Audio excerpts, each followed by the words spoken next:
Welcome back. In this lecture, we will look at two related topics. One is broadly heat generation, and the other topic are quantitative measures of documenting the efficiency of secondary batteries.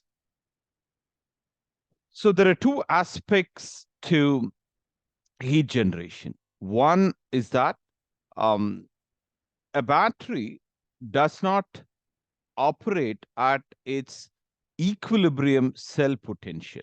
So if this is indicated by the equilibrium cell potential, under the operation of the battery, the potential of the battery is less than that of the equilibrium cell potential. V cell is the potential of the battery during its operation. So the difference between the equilibrium cell voltage and the operation of a battery, the potential during the operation of the battery, is because of certain irreversible losses that gets dissipated as heat. All right. So I times the difference between the equilibrium cell voltage and the voltage during operation is one aspect of thermal energy that is being generated. The second aspect is deeper. So that has to do with the entropy change associated with a particular battery chemistry. So if you look at this term, you can correlate that to the typical equation that we use for delta G. That is, delta G is equal to delta H minus T delta S. So this term is related to this term. So any battery chemistry has a particular value of delta S when the reactants go from its reactant state to product state. Not only there are changes in enthalpy, but there are also changes in delta S. So this itself is a temperature dependent quantity. And for certain system, for example, if you have a fuel cell, the delta S will have a tremendous variation with respect to temperature if there is a phase change with respect to a reactant or a product. But in a battery, this is not too sensitive to temperature, but still it is a function of temperature. So overall, there are two aspects to heat dissipated. One is irreversibilities, and the other component is because of entropy change.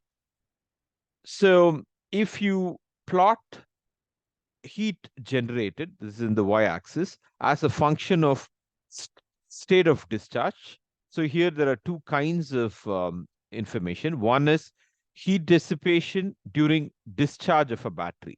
These two lines indicate that. And these dotted curves indicate the heat dissipation during charging of a battery.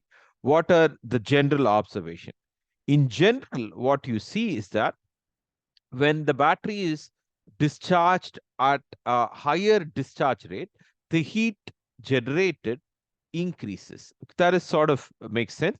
Or the battery is charged at a higher rate, the heat dissipated is increased. So comparing this to this. So we have already clarified what we mean by 4C and 0.8C and so on. This is dependent on the C rate notation. So this variation, that is the increase in heat dissipation because of greater discharge or greater charge rate, is essentially associated with this term of heat generation. However, it is non-monotonous. This is typically because of these terms that cannot be very easily brought out, and it requires fairly detailed experimental measurement or physicochemical models to explain those terms. So overall, what we can say, the general behavior is greater the charge rates or discharge rate, the heat dissipation is greater because essentially the irreversibilities increase. We will look at the irreversibilities in greater detail as we progress along the course. The second aspect are the various measures of efficiency that you utilize for um, secondary batteries. These inefficiencies can be due to a variety of factors. We've already looked at parasitic gas evolution, side reactions. We'll also look at what is often referred to as SEI formation, solid electrolyte interface formation in the next slide. But as measures of efficiency, one of the most common form of efficiency is the Coulombic efficiency. So this is the amount of charge that you get during discharge divided by the amount of charge that you utilize during charge. So not all of charge is um, uh, brought out in when a battery is getting discharged, and there are a variety of reasons. Typically, there are some side reactions involved. So this number is always less than 100. Another way of thinking about efficiency is in terms of voltage efficiency. So the voltage during discharge is always less than the voltage during charge. So again, this voltage efficiency is less than 100.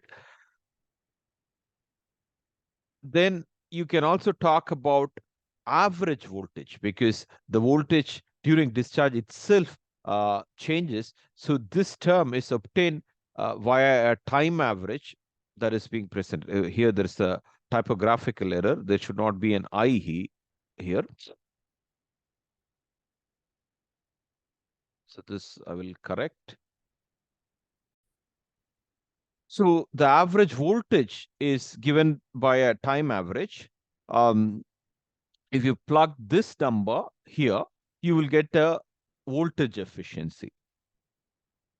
Then a product of these two is the energy efficiency. So you put in certain amount of energy during charging the battery, and not all of that is gotten out. So energy that is taken out divided by energy that is put in during charging, that's a measure of energy efficiency. As you can see, it's a product of these two terms. That is the Coulomb efficiency and the voltage efficiency that gives you the energy efficiency. All these are different measures, okay, and give you different insight into what is giving rise to inefficiencies. So all these things are typically documented, especially when you devise a new battery system. There is another important feature often called as a solid electrolyte interface. This is, even though we have a name for it, this is a component of the battery, an essential component of especially a lithium ion battery, which is not that completely understood. So there's an important paper by the Nobel laureate John Goodenough published in Chem Matter in 2010, which elaborates this very well. And this aspect has been presented in a previous lecture. That lecture is present in Design of Electrochemical Materials.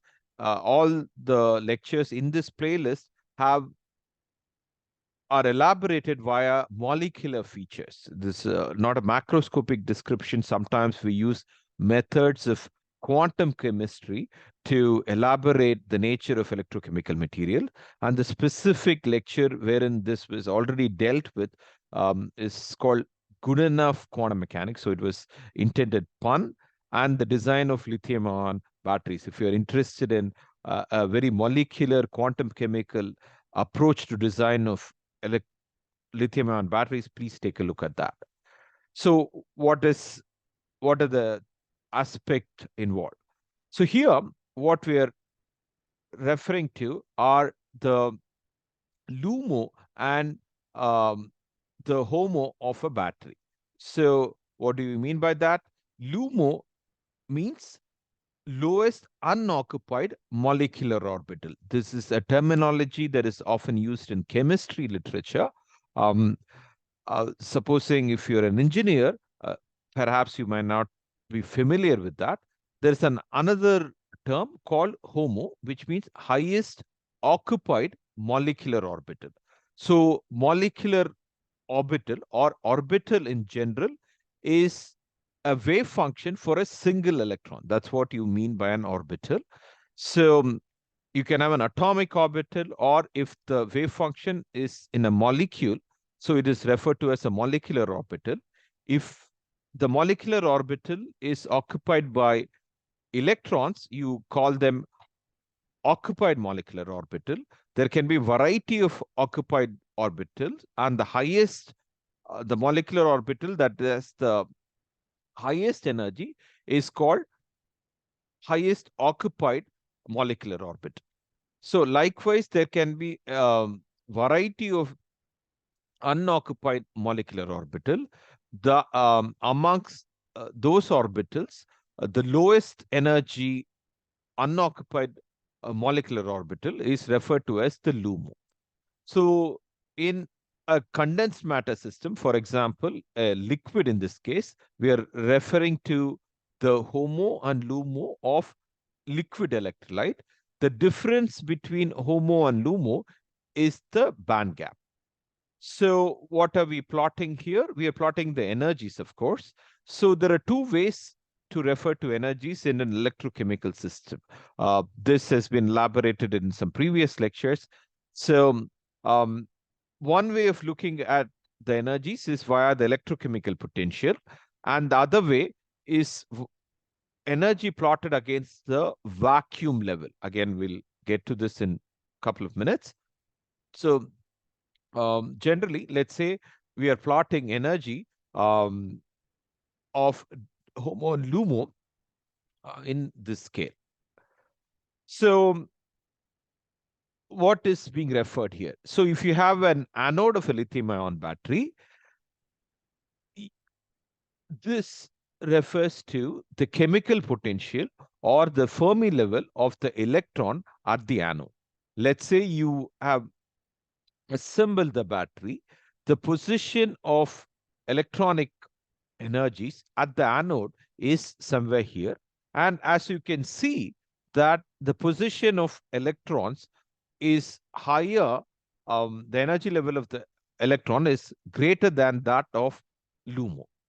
So if that is so, because the electrolyte is in contact with the anode, there is no resistance for electron transfer between the anode and the LUMO. What would happen is that the electron gets transferred from regions of higher energy, here in this case anode, to regions of LUMO.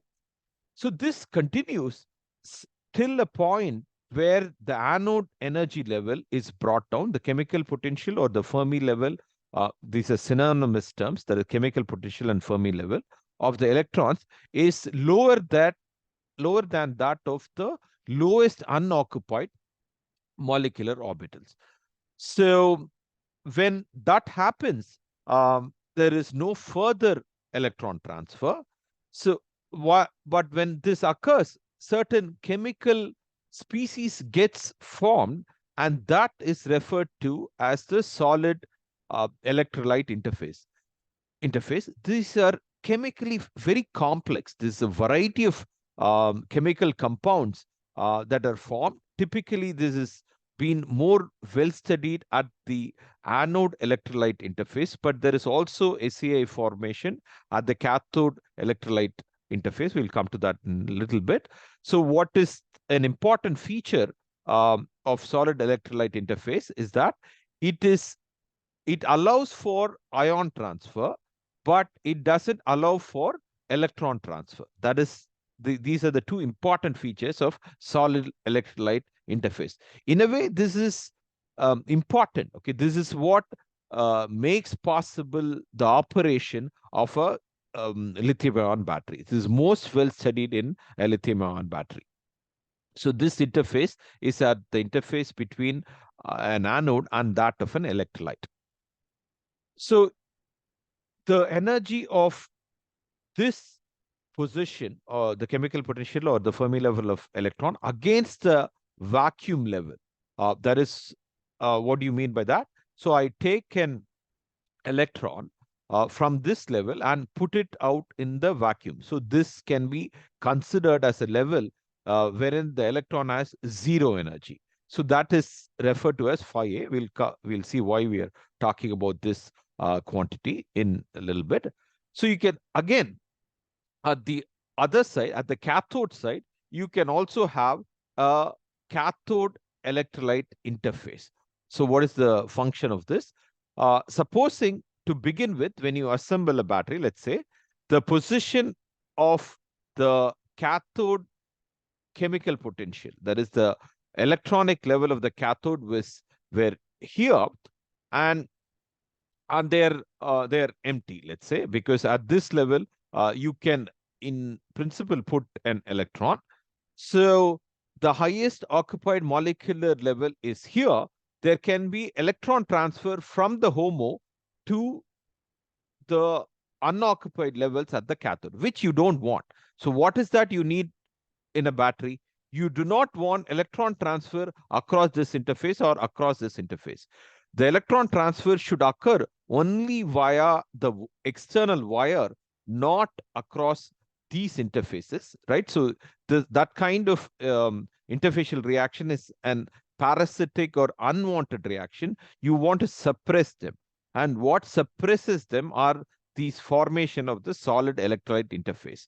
So to begin with, there are some electron transfer, and the electronic energy levels of the cathode increases. So when is there no longer electron transfer is when the cathode energy levels are greater than that of the HOMO levels. So again, the cathode electrolyte interfaces also allow for ion transfer, but it suppresses electron transfer. That is the important feature. So again, you can refer to the chemical potential or the Fermi level of the electron with respect to the Fermi vacuum level. That is referred to as the phi C. So why is this important? The open circuit potential of a battery is the difference between this energy level and this energy level.